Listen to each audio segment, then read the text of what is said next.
Olá, pessoal! É uma alegria muito grande estar aqui com vocês para mais um estudo do Evangelho segundo o Espiritismo. Hoje nós vamos refletir um pouquinho sobre o capítulo 18, cujo título é Muitos os chamados, poucos os escolhidos. Mas antes eu gostaria de pedir para vocês me acompanharem numa prece, para que a gente crie aqui a sintonia com os amigos espirituais que cuidam, dirigem, esse trabalho. Então vamos nos acalmar, elevar o nosso pensamento, para em primeiro lugar agradecer a Jesus, esses momentos de convívio, esse momento de aprendizado, e pedir a Ele que nos proteja, que nos intua, e que as reflexões que nós vamos fazer, elas possam ser assimiladas por nós, de maneira que nos ajude nos momentos de dificuldades a nos fortalecermos na fé, na esperança. Jesus fique conosco e nos proteja hoje e sempre. Bem, quando nós falamos dos ensinos de Jesus, é muito importante que nós façamos uma introdução. Porque Jesus, conforme nos ensinaram os espíritos que ajudaram na codificação, ele é definido como guia e modelo da humanidade. Não é só dos espíritas. Jesus é guia porque mostra o melhor caminho para a gente chegar a essa evolução moral, intelectual que nós, como espíritos imortais, buscamos. E ele é modelo, É modelo porque ele é um exemplo que a gente tem para seguir. E Jesus, quando ele estava aqui, vivendo entre nós, ele se utilizava de muitos métodos para nos ensinar. Jesus, muitas vezes, ele falava para pessoas simples. Então, para ele poder se fazer compreendido, ele se utilizava das coisas do dia a dia daquelas pessoas. Mas os ensinos que Jesus falava, que Jesus trazia, eles eram transcendentais. Jesus, ele falava ao espírito imortal, embora ele utilizasse ali das coisas materiais. Mas ele não estava ensinando coisas materiais. Jesus, ele estava falando, mostrando como nós devemos fazer para vivermos melhor dentro das leis divinas, dentro das leis de Deus. Por quê? Porque viver dentro dessas leis garante para nós uma vida feliz, tanto aqui no plano material como no plano espiritual.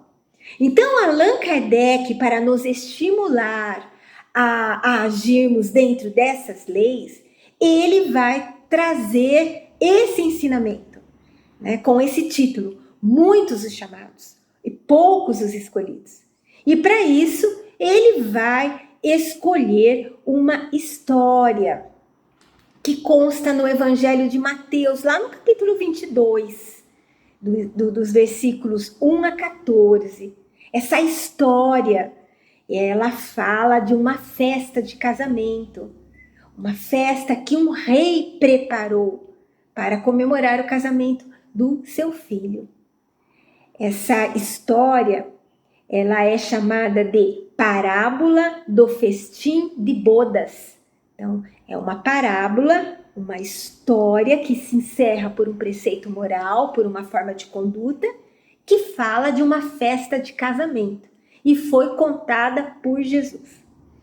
Nessa parábola, Jesus começa dizendo que o reino dos céus, ele se assemelha a um rei que, querendo festejar o casamento de seu filho, ele enviou os seus servos para chamar os convidados. E esses convidados, eles se recusaram a ir para essa festa. Então, o que o rei fez? Ele chamou outros servos e deu ordem a esses servos para dizer aos convidados o seguinte: olha, eu preparei um jantar Eu mandei matar os meus bois e todos os meus cevados. Tudo está pronto. Então, venham para a festa. Só que esses convidados, eles não se incomodaram com isso. Eles nem fizeram conta. Eles se foram, uns para trabalhar no campo, outros para tratar dos seus negócios, e outros tiveram uma postura bastante cruel, porque eles maltrataram, eles agrediram aqueles servos. E outros desses convidados mataram aqueles servos. E esse procedimento chegou até o rei. E o rei se tomou de cólera, de ira, enviou os seus exércitos onde estavam esses convidados e os exterminou. Então, esse rei chamou outros servos e disse para eles assim: olha, a festa está preparada. Mas os que foram ali chamados não eram dignos dessa festa. Então, vocês vão em todas as partes, chamem para a festa todos os que vocês encontrarem. E os servos então saíram pelas ruas e trouxeram todos os que eles iam encontrando, tanto bons como maus. E aí, aquela sala das bodas, ela se encheu de pessoas que se colocaram ali à mesa, né, para fazer aquela refeição. E num determinado momento, o rei, ele entrou ali na sala para ver os que estavam à mesa e começou a olhar ali todos os convidados que estavam todos prontos para participar da festa. Mas entre aqueles convidados havia um homem que não vestia a túnica nupcial. E esse rei disse para ele: meu amigo, como entrastes aqui sem a túnica nupcial? E o homem guardou silêncio, não respondeu nada. Então o rei, ele chamou os seus servos novamente e pediu para que aquele homem fossem atados as suas mãos, os seus pés, e ele fosse colocado, né, para fora daquele lugar. E por fim, Jesus conclui essa história dizendo assim: olha, que muitos são os chamados, mas poucos são os escolhidos. Então é com essa história que Allan Kardec começa a trazer um esclarecimento à luz da doutrina espírita, do que essas palavras de Jesus querem dizer. Então ele começa dizendo assim, olha aqui, aquelas pessoas que são incrédulas a respeito da vida universal, da vida espiritual, da existência do espírito, essas pessoas até sorriem dessa parábola singela. Por quê? Porque eles não compreendem ali a dificuldade de se ir e assistir a uma festa. Eles não compreendem o motivo daqueles convidados resistirem a ir a essa festa a ponto de maltratarem os enviados do dono da casa. Então Kardec vai dizer que as parábolas, elas são, na verdade, imagens, histórias, mas ainda assim é necessário que elas não ultrapassem o limite do verossímil, quer dizer, daquilo que é verdade, né? Tem que ter ali uma relação. Então, das alegorias utilizadas nessa parábola, é preciso achar ali um sentido oculto. Jesus, como nós dissemos, ele compunha as suas parábolas com os hábitos do dia a dia daquele povo. Ele adaptava as suas parábolas aos costumes, ao caráter daquele povo para quem ele falava. A maioria das parábolas de Jesus, ela tinha por objetivo fazer com que aquelas pessoas muito simples compreendessem o seu ensinamento, compreendesse a ideia que ele trazia da vida espiritual, da realidade espiritual. Então, nessa parábola que nós relatamos, Jesus ele vai se utilizar de situações conhecidas por essas pessoas. Ele fala de um festim, ele fala de uma festa, ele fala de convidados, ele fala de um rei. Olha, um rei, uma autoridade, né? Uma pessoa importante que estava proporcionando uma festa. E então, esse rei não convidou qualquer pessoa no primeiro momento. Aquelas pessoas, elas tinham que se sentir honradas desse convite, né? Mas eles se recusaram a ir. O convite foi feito em outros momentos, ele foi reforçado, né? E ele fala também de uma túnica, de uma veste apropriada para se ir a uma festa. Olha que interessante, igual nos dias atuais, né? Quando a gente é convidado para uma festa, nós não vamos com a nossa roupa do dia a dia. A gente se cuida, a gente se prepara, né? Para que a pessoa que vai nos receber fique contente de ver o cuidado que nós tivemos, né? Então, Jesus fala isso aqui também. Então, quando Jesus usa essa simbologia, eles entenderam, né, do que Jesus estava falando.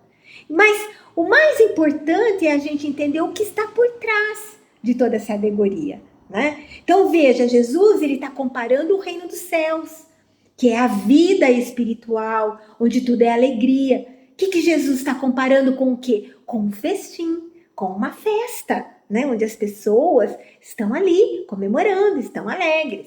Ele também fala dos primeiros convidados. Quando ele usa esses primeiros convidados, Jesus ele está fazendo uma alusão ao povo israelita, que foram os primeiros chamados por Deus para ter esse conhecimento das suas leis, das leis divinas, das leis de Deus. Ele fala também dos enviados do rei, aqueles servos que vão a vários momentos reforçar esse convite para que aqueles convidados viessem à festa. Quem são esses servos, esses enviados? Esses servos, eles são, na verdade, os profetas, os missionários, que em vários momentos da história exortaram as pessoas a seguirem o caminho do bem, o caminho da felicidade. Mas as palavras deles, elas não foram escutadas, as suas advertências foram desprezadas, e muitos daqueles profetas da antiguidade, muitos daqueles missionários, eles foram sacrificados, foram mortos como os servos ali da parábola. Ele fala que os convidados que recusaram o convite ali, a pretexto de terem que ir cuidar dos seus campos, dos seus negócios, na verdade, simbolizam as pessoas que estão ali absorvidas pelas coisas terrenas, se conservam indiferentes às coisas espirituais.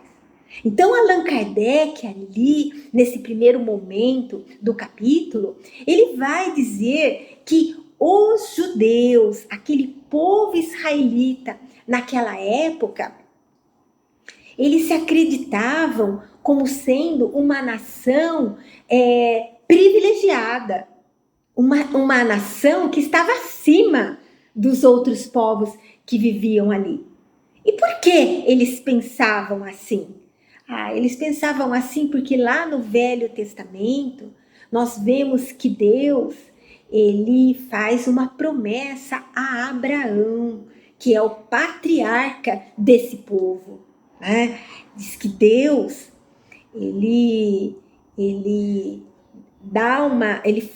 Deus faz uma revelação a Abraão. Abraão viveu há cerca de 2000 anos antes de Cristo vir aqui na Terra. Diz que Deus, nessa revelação, diz para Abraão que ele e a família dele seriam o povo eleito. E para isso, eles deveriam adorar a Deus, seguir os mandamentos. E em troca, Deus daria para eles uma terra fértil, né? A terra prometida, porque eles eram um povo nômade, eles teriam ali uma terra, um local para se estabelecer. E eles se tornariam um povo numeroso, importante. né?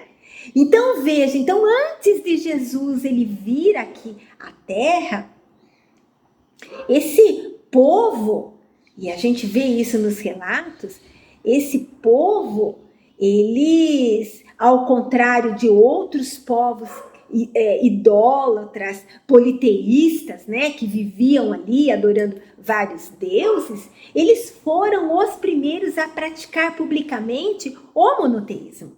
É a eles que Deus transmite a sua lei, primeiro por via de Moisés, que viveu há cerca de 1.200 anos antes de Cristo. Depois, aqueles ensinos, né, da parte moral que Moisés colocou ali naquelas leis, ela foi reforçada por Jesus quando ele esteve aqui conosco. Mas os judeus, eles desprezaram essa lei moral. Eles se apegaram mais à prática de cultos exteriores. Eles foram infiltrando ali, né, naquela religião dele, algumas práticas. E foi então que apareceu Jesus. Jesus chega, né, ele foi enviado para chamar as pessoas à observância da lei, para que Jesus ali, ele chega para apresentar para aquelas pessoas essa visão da vida futura, da continuidade da vida. E esse povo, ele foi o primeiro a ser convidado para esse grande banquete da fé universal. Mas eles repeliram esses ensinamentos de Jesus. Mais que isso, eles crucificaram Jesus, né? Que era ali o Messias, o Cristo.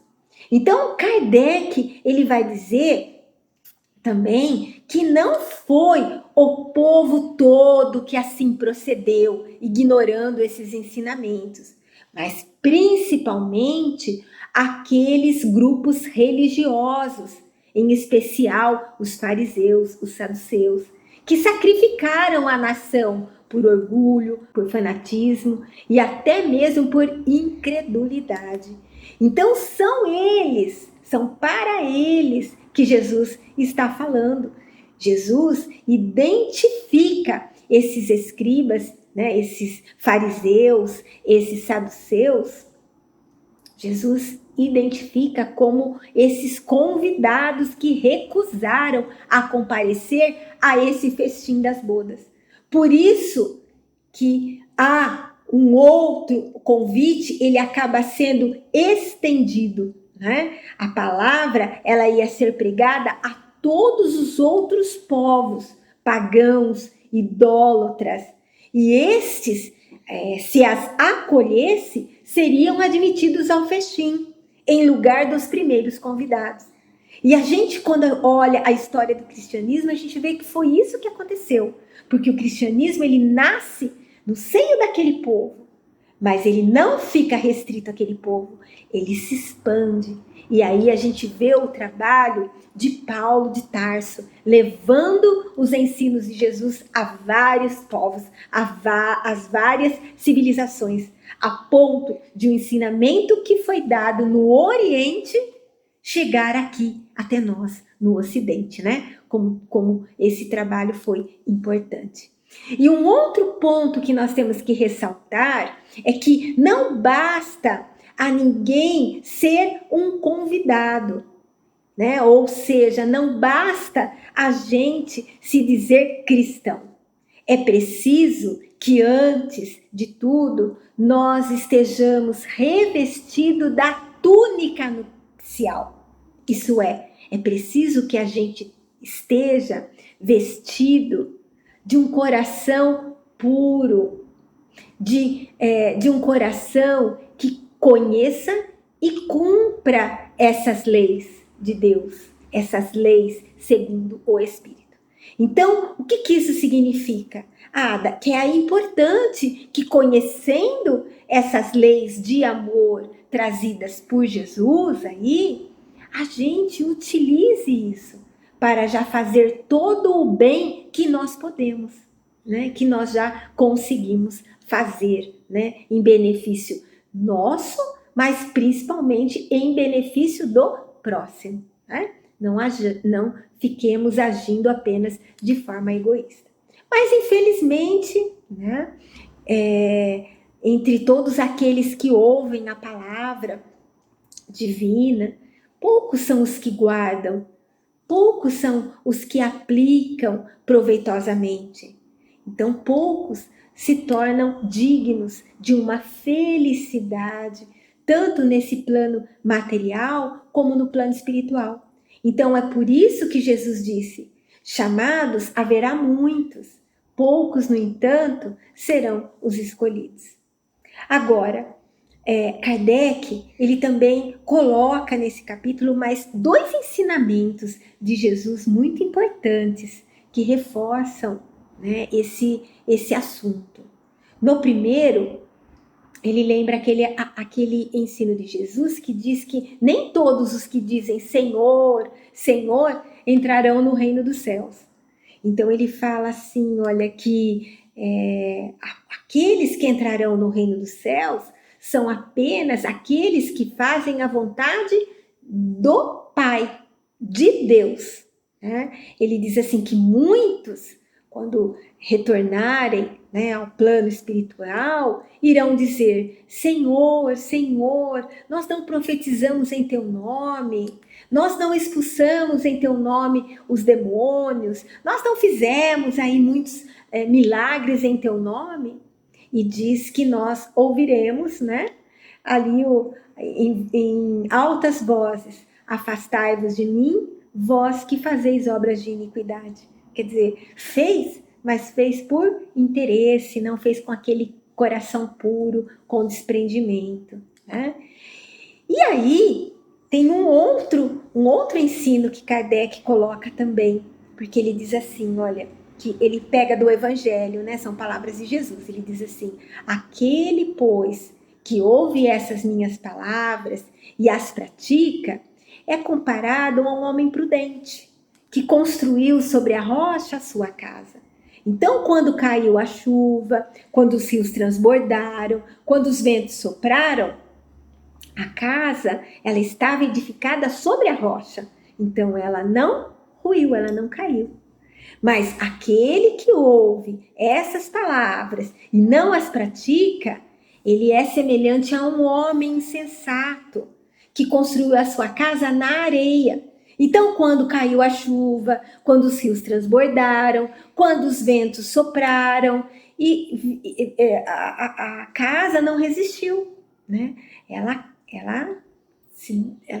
vem assim, ela cai, né? Foi a grande ruína, né? Foi uma grande ruína. Isso aí está no evangelista Mateus, lá no capítulo 7, e em Lucas, lá no capítulo 6. Então, Allan Kardec, ele vai nos dizer que todos aqueles que reconhecem a missão de Jesus falam Senhor, Senhor, né? Sempre está ali chamando Jesus. Mas ele pergunta, né? De que serve a gente chamar pelo mestre, a gente chamar pelo Senhor, se a gente não segue os seus preceitos?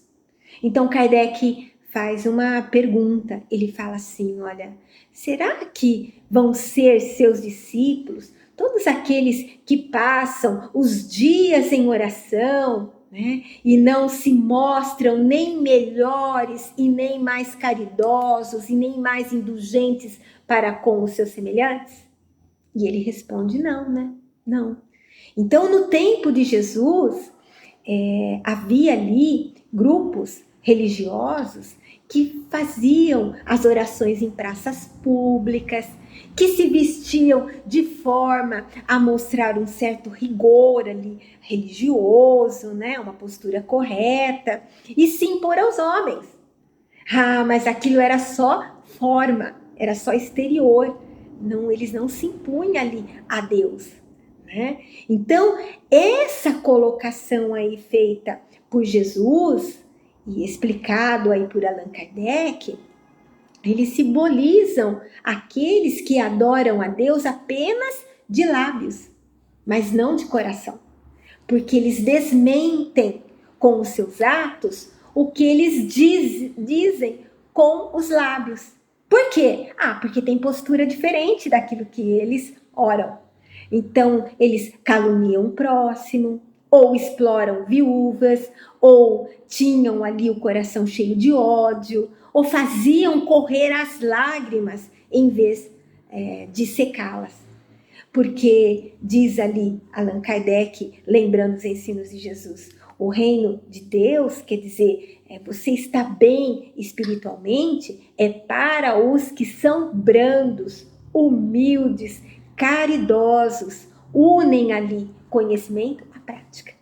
Então, olha só, né? Para a gente concluir aqui as nossas reflexões, nós vamos utilizar uma mensagem que Allan Kardec colocou nesse capítulo, lá na parte de instrução dos espíritos.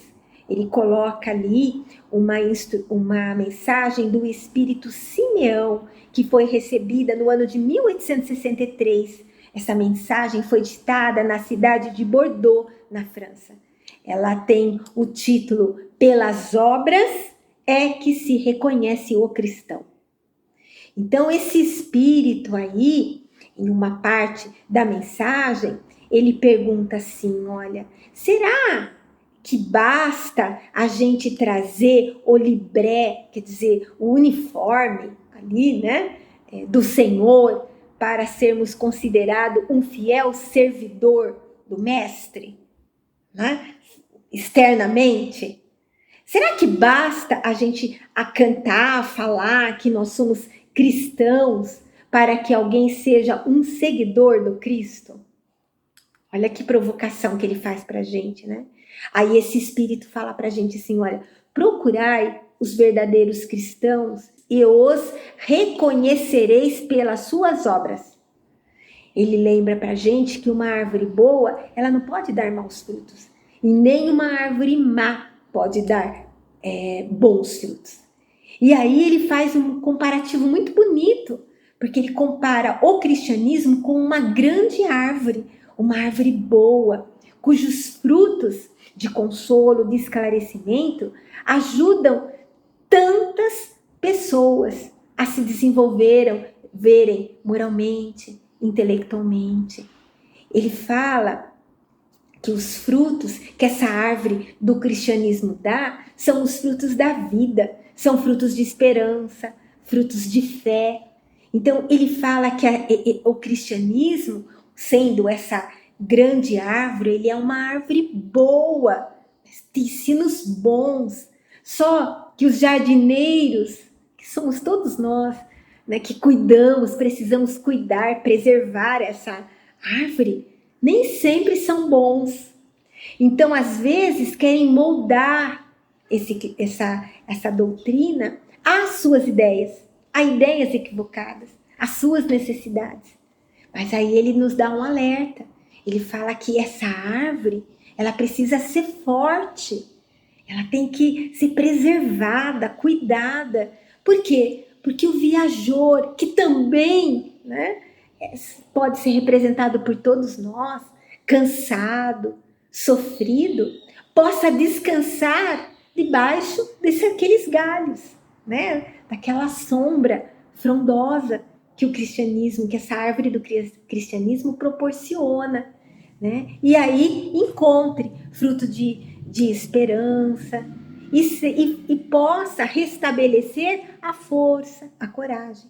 Então ele pede para que a gente abra os nossos ouvidos, os nossos corações e cultive essa árvore da vida que dá frutos de vida eterna. Então que a gente também dê frutos, né? Não fique só no conhecimento. E aí nós podemos lembrar que todos nós somos chamados todos os dias para seguir pelo bom caminho, para fazer o bem. E isso acontece de muitas formas, por intuição, por inspirações, né, que os amigos espirituais nos dão. Então, é importante. Às vezes, a gente recebe essas orientações de amigos, de pessoas que cruzam o nosso caminho e nos aconselham, nos estimulam as boas obras. Então, ou às vezes, vem pelos livros, né? Pelas mensagens, por filmes edificantes, com conteúdos edificantes. Aí a gente pergunta, mas quantos ouvem? Quantos atendem? Quantos agem de acordo com esses ensinamentos? Então é para isso que existe esse ensinamento de Jesus, para nos lembrar que muitos são os chamados, e poucos os escolhidos, e que aqueles que estarão melhores no plano espiritual e aqui são os que fazem a vontade do Pai, ou seja, que vivem dentro dessas leis de fraternidade e de amor ensinadas e vivenciadas por Jesus. Então que o Mestre Jesus nos abençoe e que Deus, né, de luz, nos ilumine e que a árvore da vida nos ofereça muitos frutos de fé e de esperança. Né? Essas são as reflexões que nós trazemos, né, para o nosso encontro de hoje. E agora, antes de encerrar, eu queria convidá-los para a nossa vibração, um momento onde nós possamos novamente nos ligar à espiritualidade maior e através, né, de bons pensamentos, de bons sentimentos, ajudarmos aqueles que também precisam. Então nós vamos nos preparar para a vibração dizendo assim: Senhor, ampara o nosso propósito de servir, que em teu nome e com o auxílio dos bons espíritos nós possamos ajudar aqueles que estão mais necessitados do que nós. Então, Pai, há quem esteja muito infeliz, mas dentro de tua misericórdia há muitos meios de socorro, muitos recursos para animar as criaturas.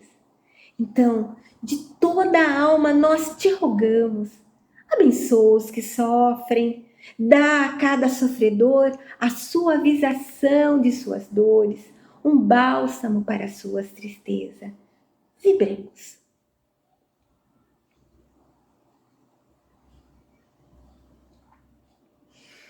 Nos hospitais, nos lares, os enfermos esperam um conforto e querem sarar. Senhor, que as nossas vibrações levem até eles o alívio para os seus males. E se for permitida, por tua lei sábia e santa, que recuperem a saúde. Então vibremos por essas pessoas.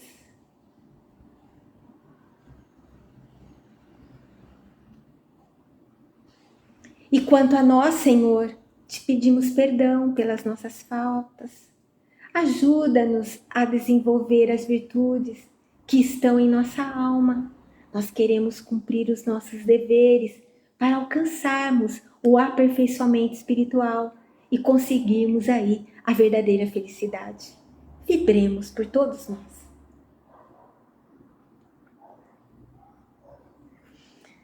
Graças, Senhor, por todas as suas bênçãos, pelas bênçãos que nos dá.